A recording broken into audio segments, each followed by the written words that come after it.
안녕하세요. 크레모 타임입니다.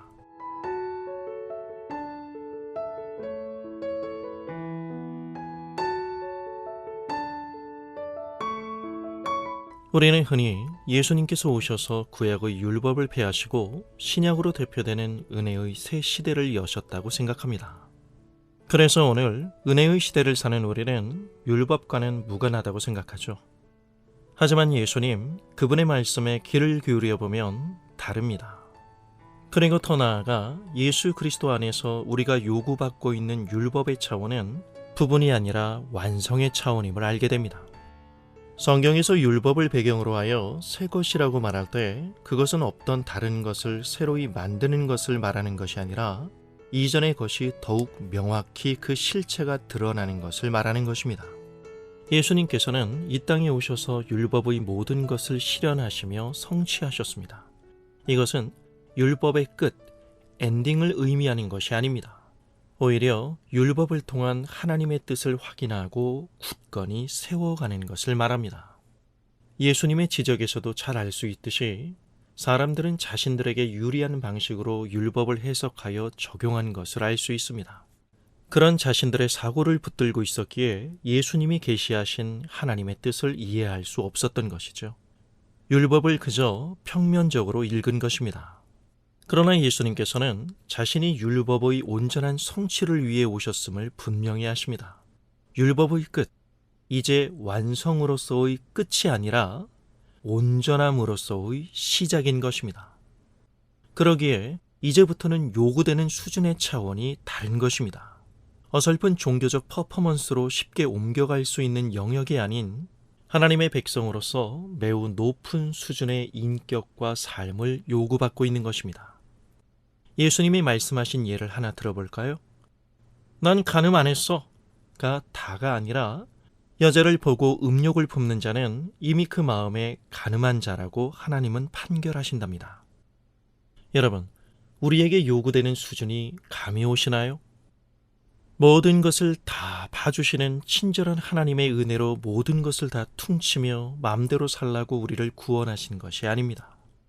율법의 핵심에서 이 부분은 더욱 명확해집니다. 미가서 6장에서 이렇게 설명합니다.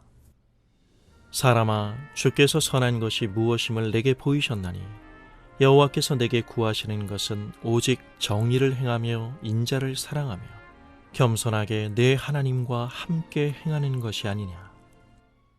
하나님 나라 안에 산다는 것은 하나님과 다른 사람들에게 신실한 것입니다. 자신의 약속을 지키는 것이죠. 본문에 보면 예수님께서는 남녀의 결혼 관계 속에서 이 요구를 끌어오십니다.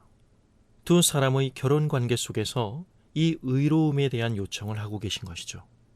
남편과 아내, 서로에게 신실함이 결혼의 기본 원리임을 말씀하시는 것입니다.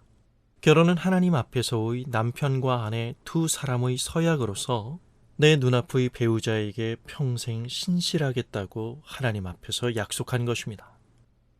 그럼 우리 머릿속에서 이런 질문이 떠오르죠. 그렇다면 크리스천은 어떤 상황 속에서도 절대 이혼하면 안 되는 것인가? 할 때 본문에서 예수님은 이혼과 관련한 모든 상황을 정죄한다고 보기보단 재혼을 목적으로 이혼을 이용하는 것을 지적하신 것입니다. 마음을 빼앗긴 타인에게 가기 위해 배우자를 버리는 것을 경고하신 것입니다. 성경은 그것을 간음이라고 말합니다. 우리가 이 땅에서 기독교인답게 살고자 할 때 하나님이 주신 은혜의 1차적인 결실의 대상은 다름 아닌 남편과 아내라고 생각합니다. 하나님을 향한 거룩한 열망은 부부 사이의 거룩한 관계로 드러나야 합니다. 그것은 두말할 나위도 없이 부부 서로 간의 신뢰와 사랑입니다. 이런 욕심은 가지면 가질수록 더 좋겠죠? 그래도 언제나 난 마음은 있었어 라는 변명 뒤에서 남편과 아내, 서로에게 결혼관계의 신실함을 요구하시는 하나님에 대해 큰 불편함을 느끼지 못한다면 내가 하나님을 알고 이해한 자로서의 그 은혜에 대한 감사가 어쩌면 추상인지 한번 되돌아봐야 하지 않을까요? 내가 지금 가장 우선 먼저 하나님의 은혜를 봐야 할 것은 내 남편일 것이고 나의 아내일 것입니다. 감사합니다.